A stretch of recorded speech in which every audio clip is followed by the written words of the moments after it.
right, and I'm showing now exactly 10 o'clock, I think, on my end and everyone else's end. So we'll get started for today. Really excited about this topic. When I am choosing topics for off the shelf, it's always interesting to see what comes to mind. And this one has been on my mind for a while. I cannot believe the amount of new research that's gone into this. So hopefully this is timely and relevant for everybody. It is a little more dense, I would say. Maybe not as touchy-feely as some of other off-the-shelves that we do. But there's really good information in here and hopefully some practical application that you can take back after our time together. So as we jump in here today, just a reminder, it's being recorded. Shane will be sending a link a couple times for our next off the shelf. So watch your chat for that or your email.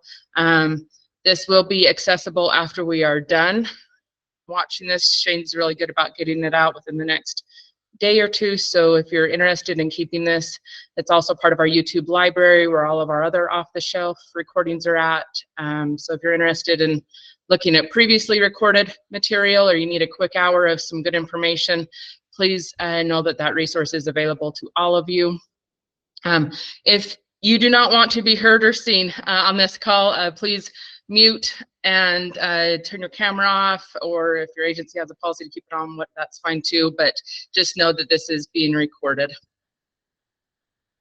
Quickly, I think I've done this a handful of times now since I took on this role with HR, but for those of you that maybe this is a new opportunity for you to do some learning, joining off the shelf today, or if you haven't joined other ones, my name is Sydnee, and I do work for HR on their leadership and development team, and love this job. Love being able to work for HR, and the reason why I love this job is not just for my own self-growth and learning, but it's because I get to support all of you in your roles. I've said from the beginning, the greatest asset that we have across the state, the greatest resource that we have across our state is our employees. And so to be able to be in a position where I can spend a little bit of time with you and be able to hopefully provide you some information to help you in the day-to-day work that you're doing to help make our state better, make our people better, it is quite fulfilling. So thank you for joining today and spending some time together. A couple things. This is kind of a new approach. It was an old habit that I had, and I went away with it, and it's a new habit that I thought might be good. We have, I think, quite a few things we can celebrate during this time of year.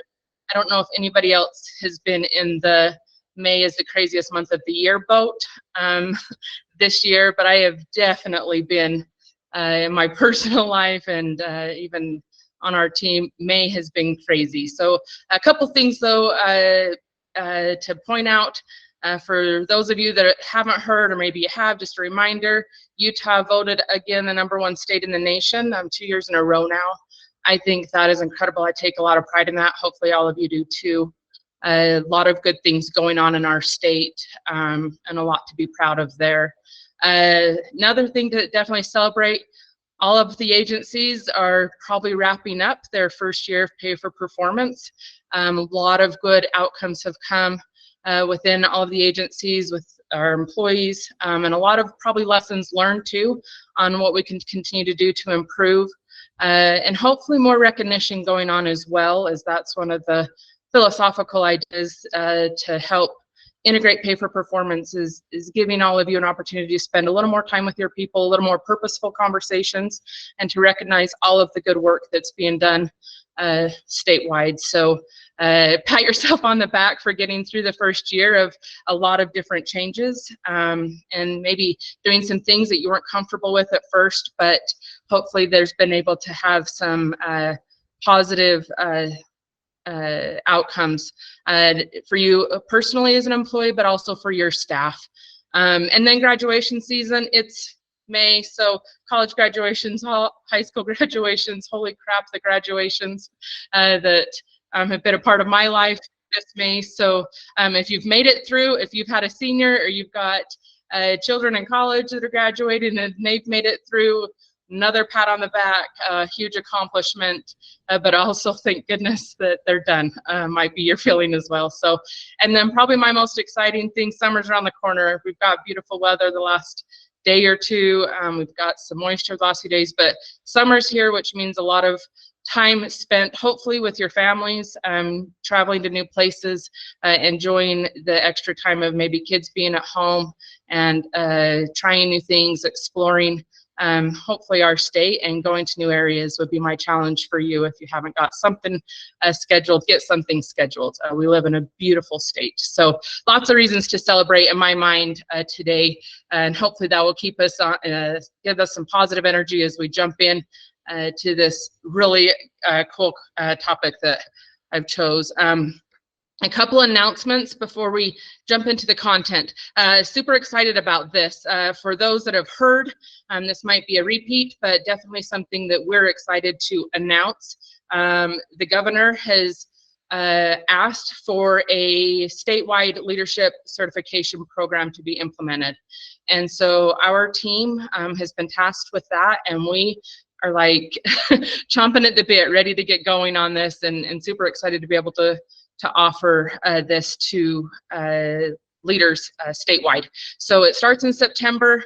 It's a blended learning approach, meaning we're going to be doing in-person courses, self-paced online courses as well, and then you'll have some peer-to-peer activities and networking opportunities in between all of the coursework as well. Spots are very limited, so if you're interested, every agency is taking their approach on how they're nominating what applicants they would like to select to join. So please talk to your agency admin or your direct supervisor if you are interested. And then when this gets shared, there's a link to the website that has all the information you could ever want to know about the program. So stay tuned for that, but super excited to be able to get that going in September. And then the last announcement here before we start is Tara. Everybody hopefully should know Tara as well. A great member on our team. She is doing Off the Shelf in June, last Wednesday of the month. That hasn't changed, 10 o'clock. So her topic is basically how to have a better relationship with your boss. And if it's already good, maybe elements of how you can improve it, but if it's not so great, some ideas and tips, tools on how to improve that and what you have control over to make that a better fit for you, but also to give you some opportunities for your own growth and development. So get registered for that, send it out, talk about it, share it with your peers if it's a topic that would be relevant for them as well. So, and Shane will be sending the link, like I said, in the chat, and then at the end at the recording too. So Tara will always do a great job, brings lots of good energy and lots of really good examples. She has almost 3 years, but 3 decades worth of state government experience that she brings to the table. And so she always has a lot of good relatable stories that can be helpful. So get excited about that one. All right, so just quickly, this looks like a big agenda, and it's really not. I think I probably added a little bit too much here, but when I put my material together, when I start to get organized, I always end up coming to 3s for some reason. And when I think about that, my whole life, I think I do everything in 3s. And so the 3 things that we'll cover today, the silo mentality and what that means when it comes to breaking down silos and that kind of a conversation. And then the 3 different types of silos, and then the 3 things that we need to look for when we're identifying silo mentality within ourselves or our teams.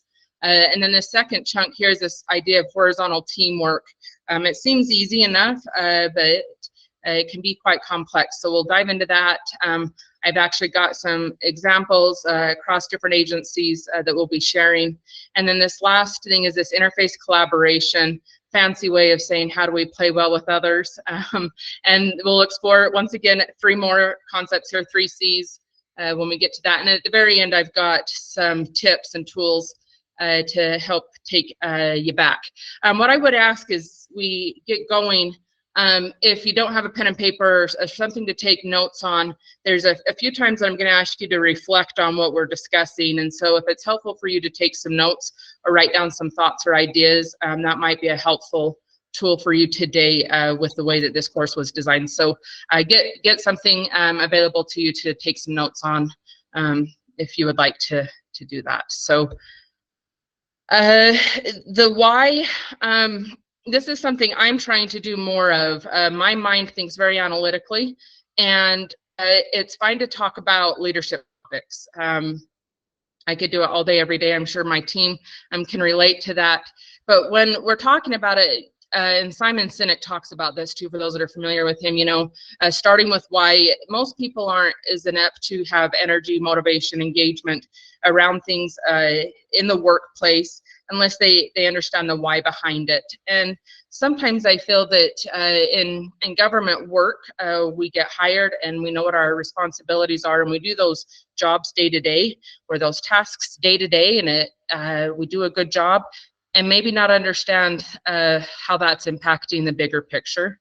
And so today, as we talk about breaking down silos, we're really going to talk from a macro level, and then we'll bring it down to a micro level of why does this matter? Why is this important? And what can we learn? How does this impact not just the work that I'm doing, but the work that's being done around me?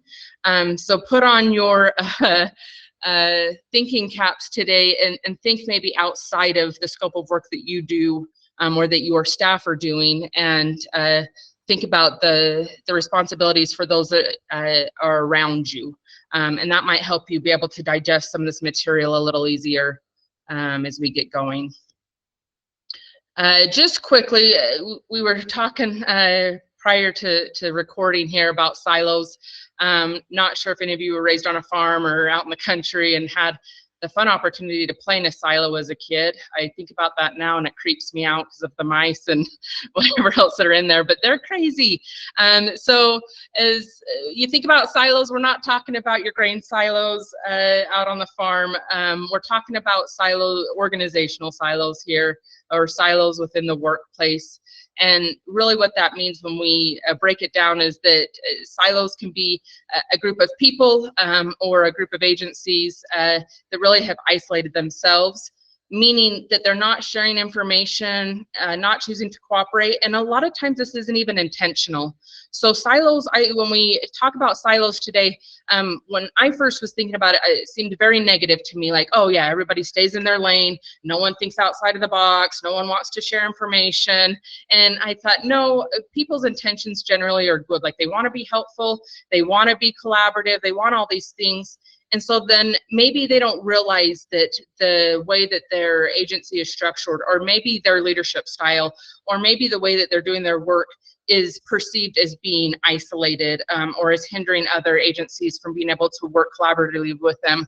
I mean, it's unintentional. So as we jump in today, you might need to shift your mindset the way that I've had to, and not look at this as a negative thing, that silos are always a negative. Now, of course, this can happen. And I think in state government, we all have different missions we're trying to accomplish.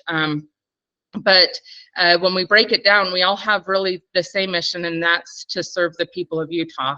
And so at a very high level, that should be our #1 goal in everything that we're doing, and to serve them well. But as we narrow that down, we all have specific tasks, and sometimes it makes it hard to play together and to make sure that our customers or our citizens are getting the best product, the best service that they can because of the structure that we're in, or because of the culture that we have. And so the discussion today is going to be, how do we explore that, and what options do we have to maybe try to become unisolated? A little more specific definition here of breaking down silos. So removing tangible and intangible barriers.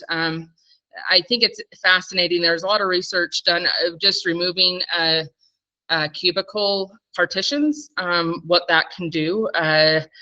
Not saying that everybody, if you have that, you have to go and do that today, but sometimes physical barriers cause silos, or even a silo mentality. And so when you explore whatever role you're in right now with your team, yourself, or the agency that you might be a part of, what kind of physical, that would be more of these tangible barriers are in the way. But more importantly, today when we're talking about breaking down silos, what we want to explore is how can we uncomplicate an overcomplicated system. And we could probably spend the rest of the hour talking about that, because there are a lot of different ways innovation can play into that, of course, too. But really, to uncomplicate an overcomplicated system, when we hear from the general public or the citizens of Utah, when they have to access any kind of a service that we offer statewide, oftentimes their experience might be that it was complicated. They didn't know where to go. They didn't know who to talk to. Maybe they had to wait in line for a long time. Maybe they got transferred to a million different people. These are all things I'm sure that our feedbacks in each agency are showing us. So with this group of people that we have across our state, what can we do together to hopefully help this be a better experience for customers that are accessing our services in whatever capacity that looks like? How can we uncomplicate that? And part of being able to do that is to identify the silos in which we operate. So let's jump into to see the different ways that might be an option.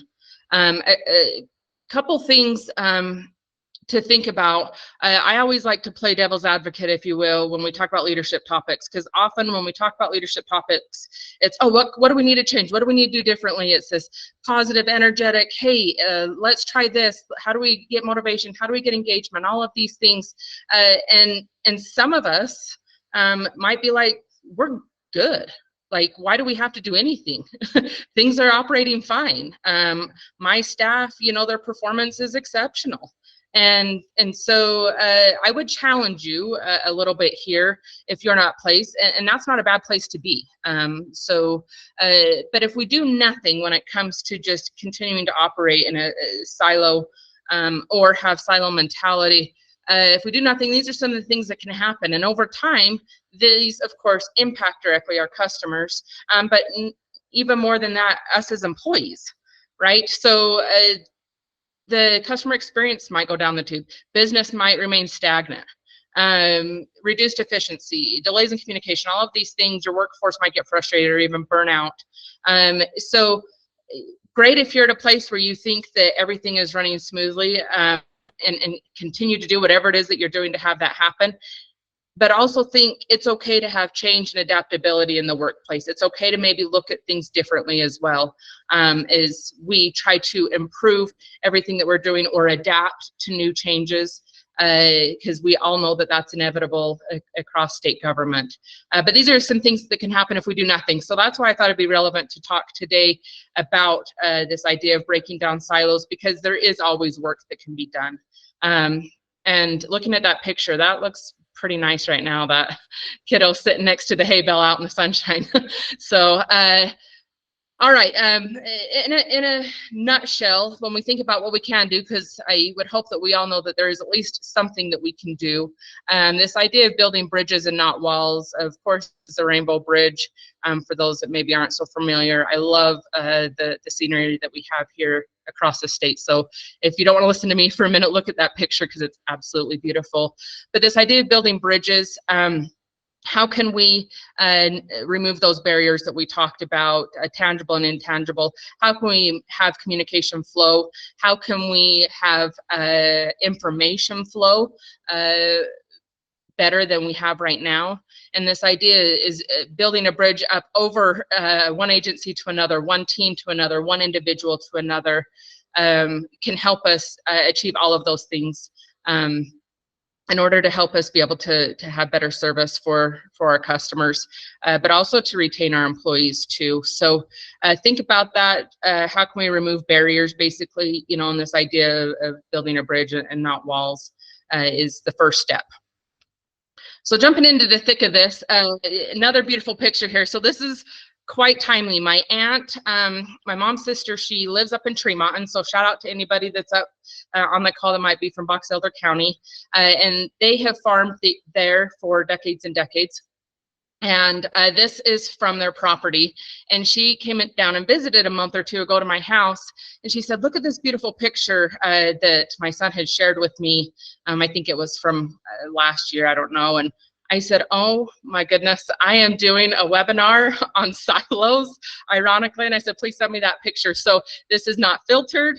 This is not edited in any way. This is, there's silos that they have out on their farm there in Tremont and with beautiful skies. So please enjoy, once again, some beautiful scenery across the state. So, and grateful for my aunt for sharing this. It was perfect for what I needed. So the first concept I want to teach us about today is this idea of silo mentality.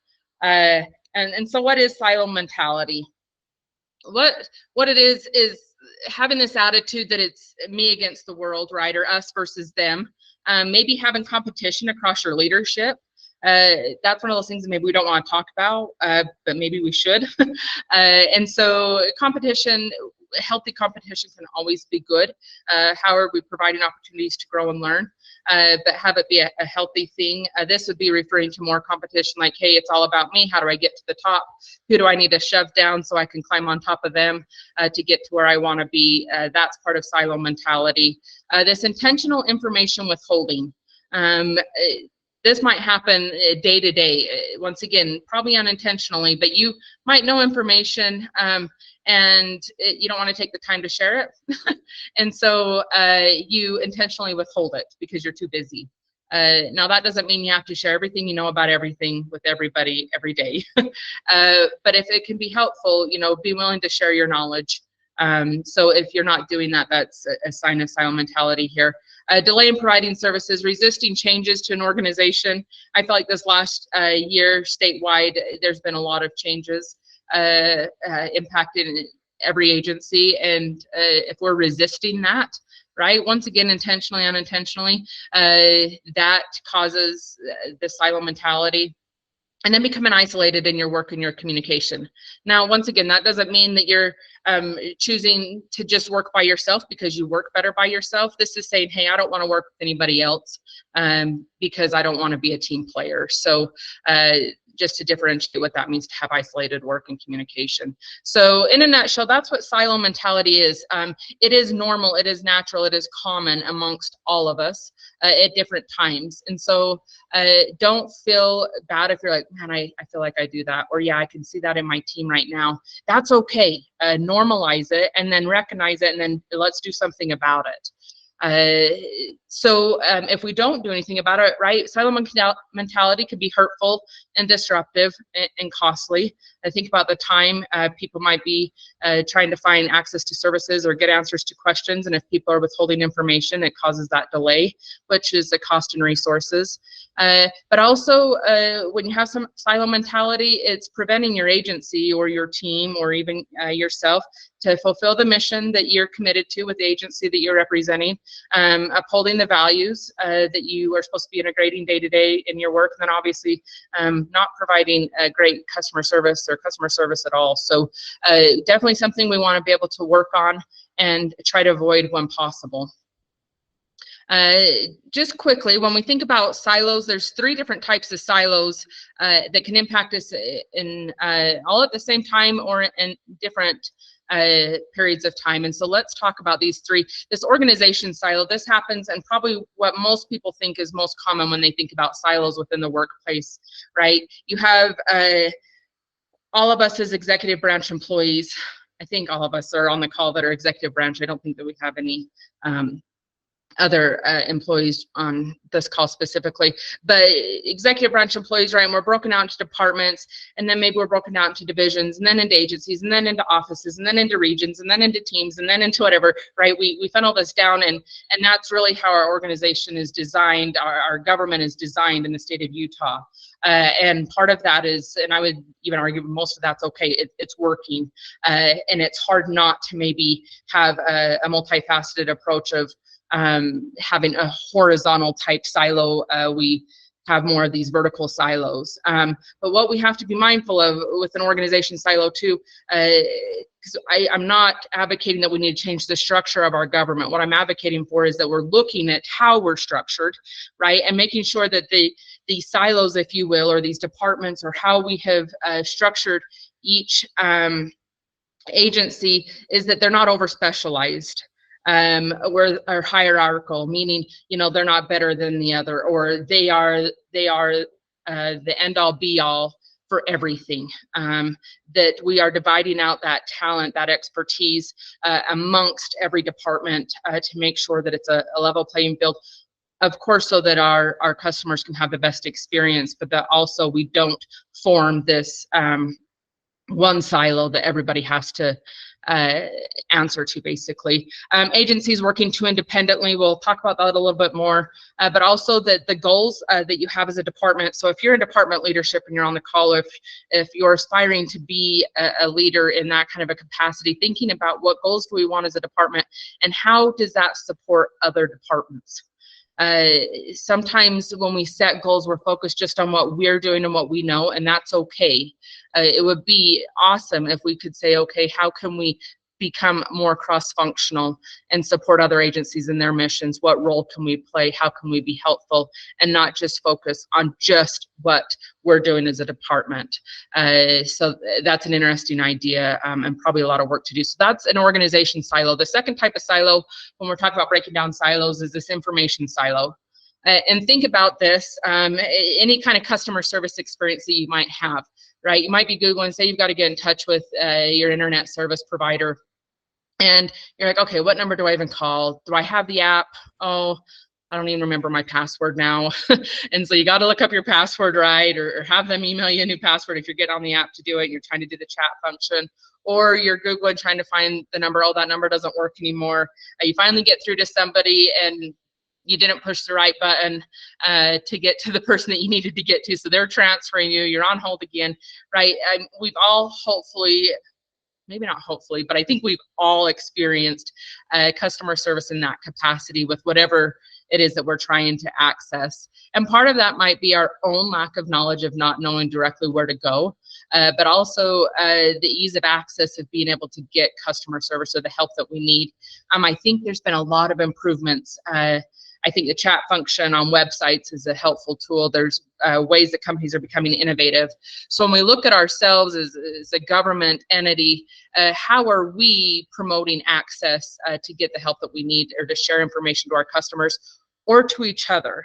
I guess a side note, a tangent on this would be, now there's protected information, people's private information that we shouldn't all have readily available to us. So I'm not talking about that. I'm talking about information as far as how we're communicating with each other, the tools that we're using, different platforms. It's been interesting in this role that I have, seeing how every agency operates. And when I mean interesting, I mean fascinating, because every agency communicates differently. There's definitely a culture within each agency of how they're sharing information. I think what can happen a lot is when we try to then share information or communicate to each other across agencies. I think I've shared with this in the past, and I'm going to share it again because it's something that it makes me laugh. Getting hired and being told to call Eric, right, when you have questions about getting your direct deposit set up when you're first hired, and everybody knows who's Eric, right? We've all maybe shared in that experience. But that is a simple, those that are working HR, they know what Eric is. Those that have been here forever know what Eric is. They know it's not actually a person, but an acronym.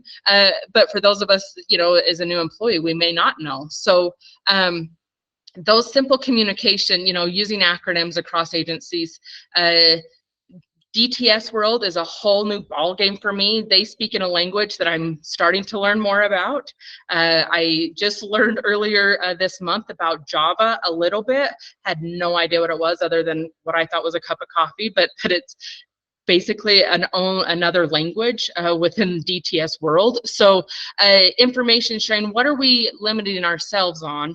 But as an agency, or maybe as a team, or as a leader, as an employee, what information are we not sharing, or do we not have the right channels in place to be able to share it? And how can we improve that? So that is an information silo. I think this is probably the most common type of silo that we experience, maybe even day to day in the work that we're doing, especially if we're doing work across different agencies or different teams. And then lastly, this is the one that I appreciate the most, because when I talk about different leadership topics, sometimes I get really broad, and it's like, well, we don't have control over that. Oh, well, we work for the government, so that's not an option. Or, oh, the legal team said that that's, not not going to be something that we can do, or there's all this red tape, and you get a little bit frustrated or maybe down on some of those things that are set up actually to protect us and to keep us safe. But those are all things that are maybe outside of our control. And I teach this to my stepkids. My husband and I talk about this all the time. When we go to have a reaction to something or an emotional response to something, trying to ask yourself, is this something that's within my control? Or am I getting upset about something that's outside of my control? Environmental changes, right? Changes in the weather, these ideas, new policies, things that are perhaps not things that we get to have control over, but we do get to control our response to them. And so this idea of an individual silo, once again, something we all experience. It's very normal. Putting a label on it helps us to identify it, and then be able to see what we can do to change it.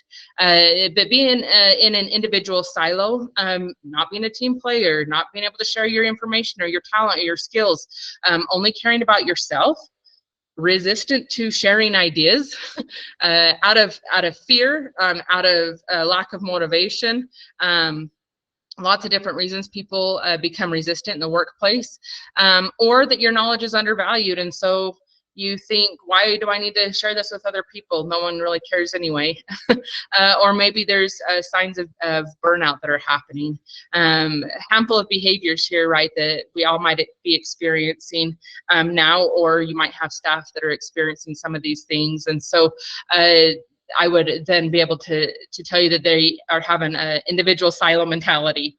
So let's talk about then what can we do. So if you've identified silo mentality, which I'm sure all of you have in some capacity, because there's always, like I said, work that we can do to improve this or to break down the mentality, these tools here can help. So detecting, eliminating, and avoiding. Being able to detect, so identify if you've got silo mentality or not. First step, being able to see what are you doing wrong, and then how can communication improve. It can be complicated for lots of different reasons. First steps to be able to identify if you, because that's who you have control over first, or then your team, being able to support them if they're having signs of silo mentality. So this idea of detecting it, right? Let's talk about it, let's normalize it, let's see what's going on, have a lot of discussions, so then we can do something to address it. When I say that it can be complicated, it's complicated for a variety of reasons. One of those reasons, right, might be this idea of not having enough humility. Oftentimes when we get into a leadership role, especially if we've been there for a long time, or we've been in that line of work for a long time, or been with an agency for a long time, we might think that we know it all, and you might, and thank goodness that you're here, so we can have your experience. But sometimes when we get to a place where we are an expert in something, we don't want to realize that there might even be a better way to do what we're doing. And so this isn't about right or wrong or good or bad. This is about maybe being good and then a better and a best, and then even looking forward to the future of different ways to adapt and improve. So first step here to detect, and then we want to, of course, eliminate it. We know now for a variety of reasons that silo mentality is hurtful. It costs a lot of time, money, resources for the state if we're experiencing this. And so first thing we need to do is try to eliminate it. And this takes time because it's a change in behavior. And for those of you that might be in the behavioral health world, I was in that world for a while prior to coming to HR, and I learned so much. But behavior takes time to change, whether inside the workplace or in our own homes. Behavior is one of those things that we may not feel like we need to change, or it becomes uncomfortable for us to change, and so we give up, or we're not patient. And so silo mentality, like I was saying, can take some time, meaning it's going to take a shift in our minds on how we're responding to things, the actions that we have, how we're communicating, all of those things target our behavior. And the first place to start with this is with yourself. I always think that it's important in a leadership role or a supervisor role that you're not willing to, or that you're not asking your staff to do things that you're not willing to do yourself. So start with you here. I would challenge you to look through this list when these slides are sent and say, okay, what areas here am I experiencing? What is something that has seemed to be part of the work that I'm doing day to day since I've been here? And what can I do to address it? And then take that, share it with your team. Have some team discussion here. But then obviously putting a plan in place on how to eliminate it is the next step after you've identified it. And then of course, going forward, we want to be able to avoid having any kind of a silo mentality. Once again, jumping back, getting rid of or completely breaking down silos in a government structure, near to impossible, but having a silo mentality and avoiding it is not impossible, right? And it takes all of us to know what the signs are of the silo mentality, and then be willing to shift and adjust so that we can be more collaborative with one another. Once you identify it, do what you can to eliminate it, make those changes, have those discussions, be patient with yourself and with those around you. And then as you move forward, if you start to see that, do your best to avoid it so that it doesn't get integrated back into your team or into your day-to-day habits. So those are 3 steps that you can do as far as silo mentality goes. Like I asked, if I would want you to take here maybe 30 seconds or so, take a couple notes in this section about silo mentality. What signs are you experiencing, maybe yourself, or what signs do you see that might be existing on your team? And if you're not quite at a point where you're clear on what that means, maybe look back to those 3 different silos, the organization silo, the information silo, and an individual silo. What silo would you pick to focus on for yourself or for your team? And then you can have some discussion from there. So just take some time here to reflect on that chunk of content.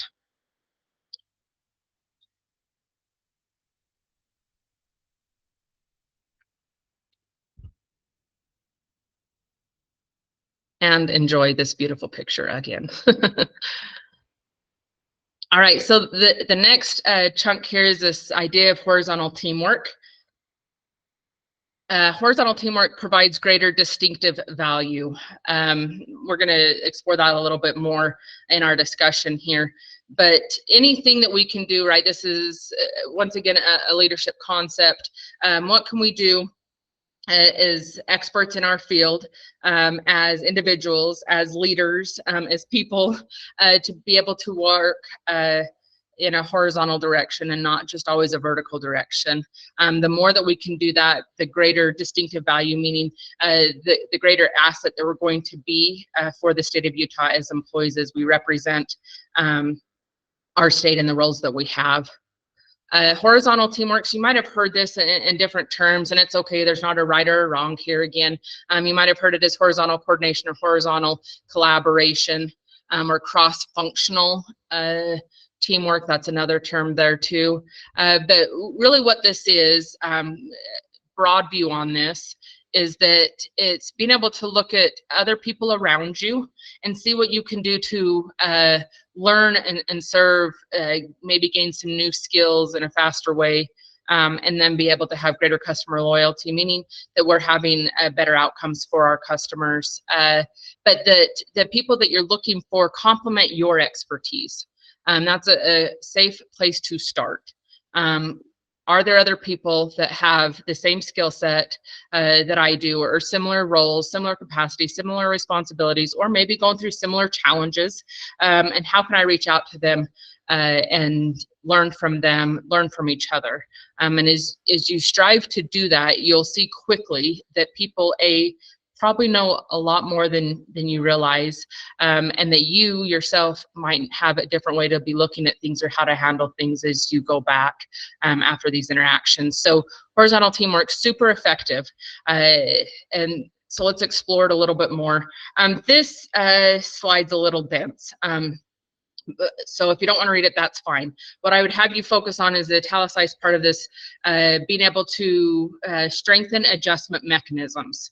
Right, so we can't have this radical restructuring of, hey, let's get rid of how our entire state government is designed, the way that it's structured, and start over. right? There would be a delay in services. There would be resources would be blocked. There may be people without jobs. I mean, that would create complete chaos. So not an option here, but what is an option is strengthening adjustment mechanisms to help us work better horizontally. And when you read this strength and adjustment mechanisms, you might be wondering what an adjustment mechanism is, right? So I had no idea. So I looked into it, and this is what it is. A method or perspective used to compensate for changes in one's circumstances or abilities. To have this maybe relate to you, we've all probably heard the term of a defense mechanism, right? Someone's saying something to us, what are we going to do? There's the fight, flight, freeze approach, and I think there's another F. For those that know it, you can feel free to share it, because now I can't remember what it is. I just heard it recently. Anyway, feign. Thank you, Heidi. So those are natural defense mechanisms, right? When we feel like we are frustrated with a situation or a challenge or a conversation. An adjustment mechanism, a defense mechanism is a part of an adjustment mechanism, but adjustment mechanisms is basically saying, okay, what do we need to, how do we need to look at things differently, and how can we change a system? Systems can always be changed, and should be looked at often to figure out how to change. If you think about, you know, there's lots of stories, those that work in a manufacturing plant and they just change one thing and then it speeds up the process by, you know, hours and hours, or they add one additional thing and it changes the entire direction of the product. So systems built to change, a little harder when your systems are designed around people. And not machines, right? So that's where this idea of perspective comes into place. How are we being perceived? What is our outlook? How are we viewing this? Maybe how are we judging this? And what do we need to do to adjust? So when you think about working collaboratively as a team, I would challenge you to say, what do we need to do to adjust our mindsets to make it more conducive to playing nice together, right, as a team. Other adjustment mechanisms can include changes to policy, changes to budgets, changes to work schedules. All of those things would all be considered adjustment mechanisms as well. Horizontal teamwork here is not just about having skills to do your job well, but it's about your will. And there's this idea, right, that I came across about measuring team spirit, right, or in this case, the will of doing things differently at work, or being a team player at work. And how do you really measure team spirit? It's really a challenging thing because it's not quantifiable. But it's something that can be consciously cultivated. So when you look at yourself or your team and your ability to have horizontal teamwork, it's not just about, hey, we all need to be on the same page for each other, right? But how do we work together on the same goals or outcomes? And this is where that idea of working cross-functionally can be really effective. Big picture here, again, when we look at, okay, what goals should we be focusing on? All of us, right? We all want to have Utah be the best state to live and work in and play in, and we're there 2 years in a row. I know that that's just one report, but a lot of pride there. And then also, I think we would all agree that we want to keep our communities healthy and safe.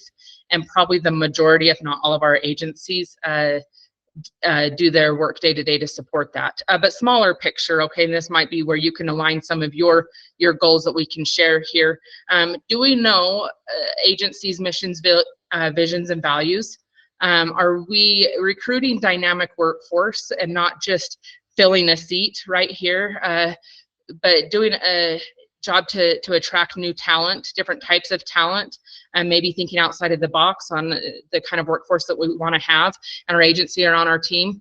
And then, you know, of course, wanting to provide exceptional customer service, and that's going to look different for all of us, and depending on what kind of service that we provide. But those are all things that we can work toward.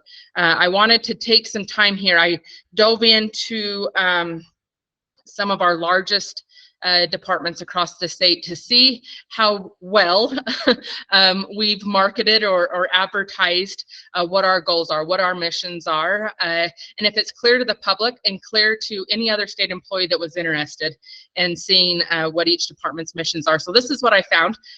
Super pat on the back for these agencies that were involved. Easy to find, easy to access, and very clear. So great job here. First one, of course, I was drawn to DHHS because this was where I started my career. Always have a soft place in my heart for that agency department. But right front, on their front page, smack dab in the middle, was this paragraph. And I want to read it out loud just because I think it's this idea of this touchy feel good. This is what we work for. Needs of our communities continue to change, and more people choose to make Utah their home, right? Our population's growing like crazy. So the fact that they're acknowledging this, and of course that brings in different types of people, different needs to our communities. And so it's gonna be ever changing, especially as we have more people drawn to make Utah their home. Bringing our agencies together, and as most people know, Health Department and Human Services merged. I think it's been just over 2 years ago now, right? But bringing our agencies together helps us better serve Utahns with a more effective and seamless system of services and programs, so everyone in Utah has the opportunity to live safe and healthy lives. Like, wha-bam! I think that is like the best mission or vision. I'm not sure exactly how they've identified it there, but to have that front and center on their homepage, if you were interested in working for them, right? Or if you were a citizen and needed to access that, if you were to read that, I would immediately feel like, hey, they've got my back, right? They get it, and they're there and ready to jump in to serve. Another one here. So UDC, I think a lot of you know, my husband works for corrections, and so that was the second one that I jumped to just to see. And holy crap, right, boom, on their front page there, working together, transforming lives and protecting communities, right? And then below that, I loved this, improving the lives of the staff and offenders.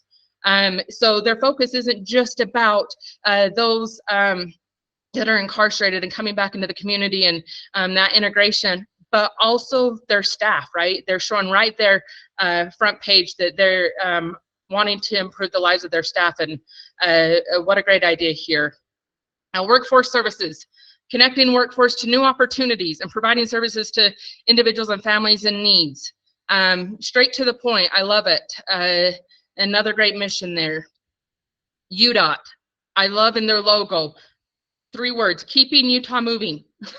If you didn't know what UDOT was and you saw that, it might be really clear. Enhancing the quality of life through transportation. Thank goodness we have UDOT in our lives for lots of different reasons. And with the amount of travel that I do on our roads, holy cow, I'm always thankful when I see UDOT workers. So thanks for keeping us moving.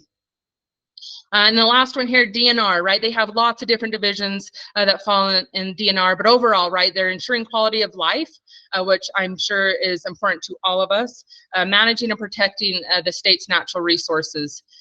Sometimes, for me personally, this goes on the back burner. I'm like, do I really care about our water supply shortage? Do I really care about how many deer that we have? Do I really care about having a controlled burn on the mountain? All these things that they do, I know they do a lot more than that, but thank goodness there's people that we have, experts that care about those things so that we can continue to enjoy our state. So as you're looking at your goals, it'd be interesting to see how whatever agency that you work for, right, or if you narrow it down to whatever office you work for, how that can correlate. What do you have in common with other agencies? And how often are you accessing their services or communicating with them? So think about that. Take a couple notes down about this idea of horizontal teamwork, maybe what you can do to adjust.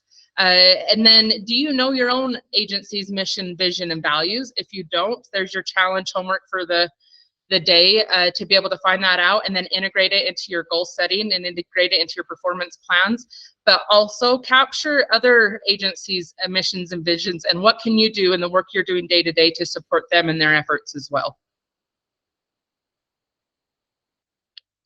We'll move right along. I thought this was going to be a shorter one, and I think I'm going to go right to the time, so hang in there. This is probably the most impactful, this interface collaboration, basically meaning how do we work between agency to agency. And if you remember anything from this course, I would encourage you to remember this. I think it's probably the best statement here. So the challenge of operating effectively at interfaces, meaning, within agencies, within the different agencies that we have, the challenges to operate effectively are simple. We need to learn about people on the other side, right? And then find a way to relate to them. The challenge, though, is this: that simple does not mean that it's easy, right? Human beings have always struggled to understand and relate to those that are different. To put this back into perspective, right? I know nothing about DTS. I'm learning because I'm choosing to learn. I'm making it a priority because I want to be able to speak their language. I want to support them. And if I don't know what they're doing or knowing the language that they use, I am not going to be as effective in my role as I can be. So I would say this: what can you do to learn more about other agencies or even other departments, right? And find a way to relate to them, because we're all people. Once again, sharing this same goal of making Utah, continuing to make Utah the best place ever.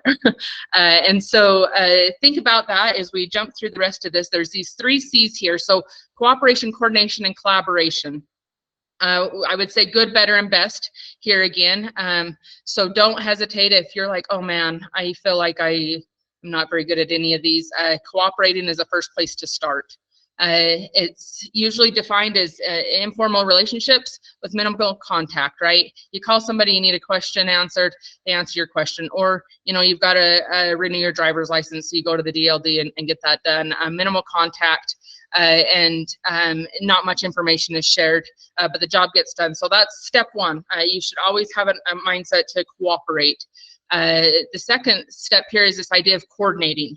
Okay, more extensive. You start to have maybe a shared goal, or you've identified the same need or challenge and you're trying to fix it. So you rely on each other and the resources that you have, and then you're coming at different angles to try to resolve the problem. What can your agency do, or what can your team do, or what can your employee do? What skills do you have? What does your agency offer? What does your budget look like? Whatever it is, and how can we coordinate this to continue to provide good customer service? And then, of course, this last one is this idea of collaborating, which is where we all want to be all the time. But I don't think that that's realistic all the time, because relationships change, policies change. And so being mindful of where you're at is important. But collaboration is really being able to say, okay, we're in this for the long haul, right? We want to be able to avoid future problems, but as they come up, because they naturally will, what are we doing? Can we rely on each other because we have a good working relationship that's long-term to fix these future problems, so there's not a delay in services, so that we're not wasting money, so that we're not losing our employees, so that we're having an enjoyable experience at work, so that our customers are having a good experience when they contact us. All of those things are the outcomes that happen when you're collaborating, but it takes time. You have to constantly be monitoring it, right? Being able to be okay with sharing resources, with whatever that looks like. Sometimes resources could just be time. It doesn't always have to be monetary. And then being committed to each other. I think that can be a challenge as well, because we get stuck in, okay, our focus is only going to be this, because that is the agency that we work for. But thinking outside of the box. I wanted to share a quick thing. When I was with the HHS, a lot of the work that I did was working directly with individuals, youth and families. And this was a very common thing that I saw in the work that I did. So a family would be accessing services in whatever capacity it was, or a referral would be sent in, or whatever. They would come into services, lots of different avenues, or need some additional support, always in need, always going through probably some of the most horrific challenges that I think families should have to go through. And this is what I think their life looked like most of the time. They had so many, I shouldn't say had, we have families in our communities that have all of these people as part of their lives. They're trying to navigate the courts, the school system, their health, their mental health, their neighbors, maybe juvenile justice, maybe probation, maybe they lost their job, right? Maybe their basic needs aren't being met. All of these things, and what a challenge.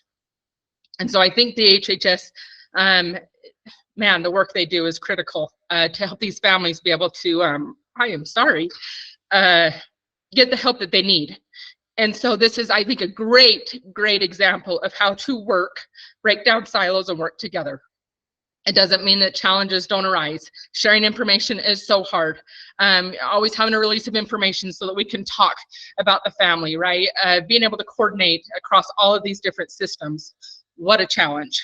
But it's working, and there are changes that are happening to make these families' lives better, and be able to trust the government and the services that we provide to help them feel better. So thanks for letting me cry again in front of all of you. But this is why I think breaking down silos is so important.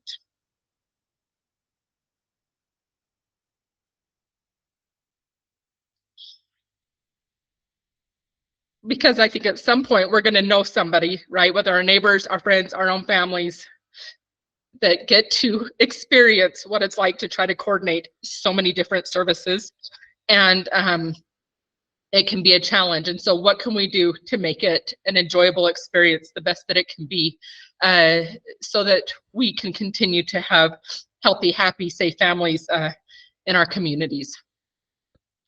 For sake of time, I'm going to bypass that. I had another example there, but I took too much time on that. So think about this. Where is your team at, and where are you at? Are you in a cooperating stage, this coordinating stage, or collaborating stage with your team or yourself? And where do you want to be, and how are you going to get there? It's first step, once again, to identify where you're at and where you want to be. So this is the last piece. I know we've got just a couple minutes, so I'll zoom through this. These are the things that you can take back with you, right? Here are 10 ideas of what you need to do. So great to understand if you've got silo mentality. Great to understand, okay, I've got to work more effectively as a team across agencies or cross-functionally, have this idea of horizontal teamwork. And even better, I know it's got to be more than just being willing to cooperate or coordinate. I want to be able to collaborate. Here are 10 ideas on how to do it. I think one of the most creative ideas on here is this idea of cross-functional events.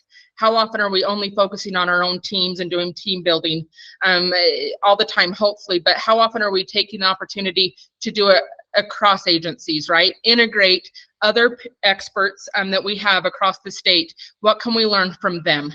And how can we then support each other to make our jobs more enjoyable and better for everyone around? So 10 ideas here. Take a screenshot. You'll also get the slides afterward too, of course, but good, helpful resource here. And then lastly, these are the benefits, right? So the touchy feel good side of all of this. We want to be able to refine our performance, have better attitudes at work, a better team dynamic, well-being of our employees. We all know it's a pain in the butt to hire and retain and recruit good employees. And so let's take care of the good employees that we have, right? The customer experience, being able to share information, boosting productivity, innovation, of course. Let's get creative. These are the benefits that happen when we are able to, break down silos and work more collaboratively together. So once again, what are you willing to change? What are you willing to try? What benefits are you most interested in from that list that you think would make the biggest impact? As we close up here, just a quick reminder, I think Shane sent a couple invites. You'll get another email to sign up for next month's Off the Shelf. Thank you for letting me take some time with you. I honestly appreciate the good work that's being done in our state, and I think that we can continue to be good and get to a point where we can be even better. And this is one opportunity that we have to be able to do that. So enjoy the rest of your day and take care, and enjoy getting through May as well. And thank you again for all the service that you do for all of us here in the state.